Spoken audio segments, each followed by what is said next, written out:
back with Bruce Mitchell, Pro Wrestling Tours. Hadn't seen Bruce in a while. We're going to get back together with Bruce more often. We hope maybe once a month. And even if we don't need it once a month, like taking a bath once a week, if you don't need it, still take a bath. Take a visit with Bruce. That's exactly right. That's how I see it too. It's a good saying. Saturday night, no matter what. Yeah. And what you do in teaching, probably, if you have the kids who misbehaved in class over a period of time, the entire class needs punishment, you make that maybe 2 weeks for that water regulation. Yeah, right. That 2-week punishment for elementary school kids, that don't work. I just tell you right off the top. Time is different for kids. What about this wrestling business? We lost a big one a couple weeks ago, about a week and a half now. Gene Okerlund passed away. What was he, 76 years old? Yeah. And an icon. And I think he did, the best.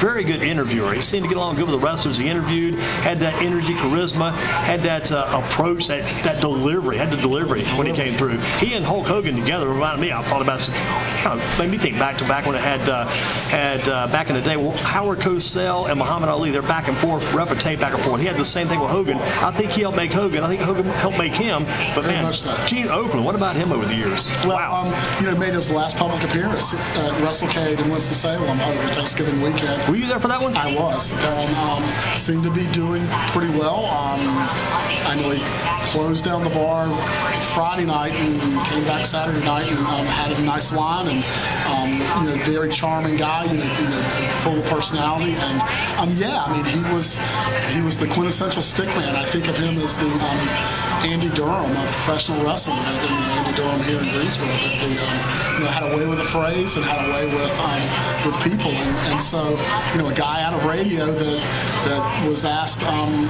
of the announcers was ill, and Vern Gagne said in the early 70s, said, hey, you want to give this a try? He said, well, I know a little bit about wrestling, but not all that much. And then he said, well, there's a few dollars involved, and so he went and started doing it, and really had a knack of working with wrestlers. And you look at him, if you watch him in the old AWA with Jesse Ventura and Hulk Hogan and the Crusher and the guys that could really talk, and they had guys that could talk. He was a lot at Bobby Heenan. Oh my God, Bobby Heenan. He was partnered up with Bobby Heenan in the AWA. He was part of Bobby Heenan. They had that chemistry, the back and forth.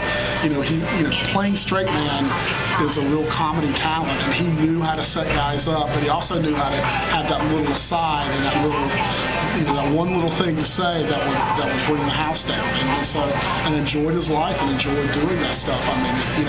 You looked at him and Bobby Heenan all the way to WCW, and he was still active up in about a month or so back. But he did a couple of interviews with WWE, right? Yeah, they would bring him in. It was like very well remembered, and from the years that we did radio together, not all these guys are necessarily well loved by their peers. Right, good point. Know them.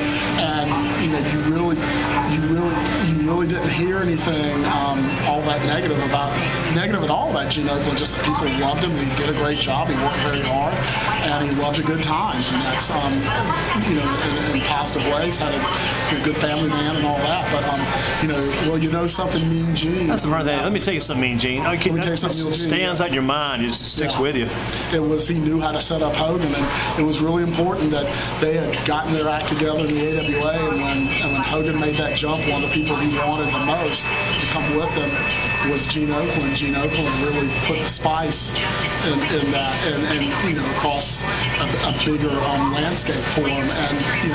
And we talked about this, the generations of wrestling fans and the generations of fans of stars. If you're a certain age, it's Hogan and Gene Okerlund, and I think that for me is the quintessential thing. But also for the Monday Night Wars, it was Mean by God Gene with Ric Flair. Flair loved him too. And then Jesse Ventura and Gene Okerlund had a real, Jesse Ventura was the one who named him Mean Gene, and they had a real chemistry too. But the guy was just, that, and I think of him as that old school radio top 40, disc jockey, neighborhood radio guy who.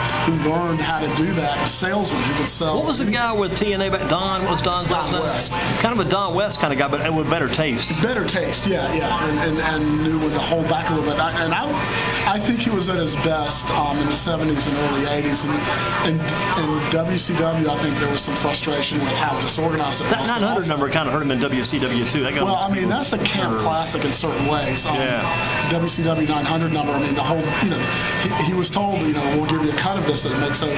Once they gave him a little time to advertise it. If you watch those advertisements, it was like he would give you the come on, I'm going to tell you something I can't tell you on TV, and then 99 cents per minute. You'd wait for 14 to 15 minutes, while he read his laundry list and talked about what the show was going to be like in Newark, Delaware, and then he would get to his, what's the great world champion who's returning to World Championship Wrestling, and then you would hear it and you'd be very disappointed, but he already had your $15, and so he made a lot. They made a lot of money off that thing, and we had I had the backdoor codes to it, so we had some fun with that over the years. But yeah, it was the classic, it was the classic National Enquirer headline, about the big, the scandalous story, the big star, and then you buy the Enquirer, and it's not very scandalous, and you're like, well, it was a bait and switch. They baited me with something cool, and they ended up with something not so exciting. And you could have got the same thing every week in the Pro Wrestling Torch. You guys had the real story. Well, yeah, we did. I mean, I remember when I started doing 900 lines myself, I followed in his footsteps and his example, and I thought the one thing I was going to do was put the best, even though I understood the con of what he was doing, I was going to put the biggest news first, the best stuff in the first 99 cents, so that people weren't frustrated and felt ripped off when they got it. The 900 lines, we did a lot, between AM radio and all kinds of technologies, and working with the Torch, we've done all kinds of stuff, and FM too, from working with you. So lots of stuff, lots of different things. Okerlund again is kind of interesting because AWA, WWF, WCW, WWE, he went over every band. He cleared them all. And he cleared every fence. When you look at who he worked with, he never worked anywhere but in the main event. The AWA was the top company in the Midwest when he was there. He started with them. He worked with top talent there. He worked with Vince McMahon, World Wrestling Federation, when it went nationwide. He was a big part of helping them go nationwide. He was the guy who did all those promos with, localized promos with all those wrestlers, and just a big face for them. And that was the major league. And when he went to WCW, that was the major league. When he went back to WWF, WWE, that was the major league. That guy never. He started at the top and stayed there, and it's pretty. Like I said, a well-loved guy, and I know a lot of us have been having fun going up on the W Network or going up on YouTube and just finding old. YouTube's been good. Finding old Gene Okerlund. There's been some great tribute videos on there. Very good tribute videos. I have to recommend my friend Conrad Thompson and the podcast he does with Bruce Pritchard and Tony, our friend Tony Schiavone, who's been on this street many times, and we're sitting on Spring Garden Street, who started his career in the same place you worked for years, WKEW. They were looking back on Gene Okerlund and playing a lot of clips for him too, and what it was like to work with him. He had a real sly sense of humor. He had that ability to needle you in a way that made you laugh and made you like him, and for wrestling, a good guy. And you go back to Winston-Salem at that Wrestle Cave. When you saw him there, he looked to be in fairly good health. Yeah, he did. But I mean, he did. He had one of those falls. But on the other hand, he was a guy who he liked his clear refreshment, I think is how they put it. And he had been through 3 different kidney transplants. So takes its toll. Yeah, it can take its toll. Yeah. That was unfortunate. People expected him to go.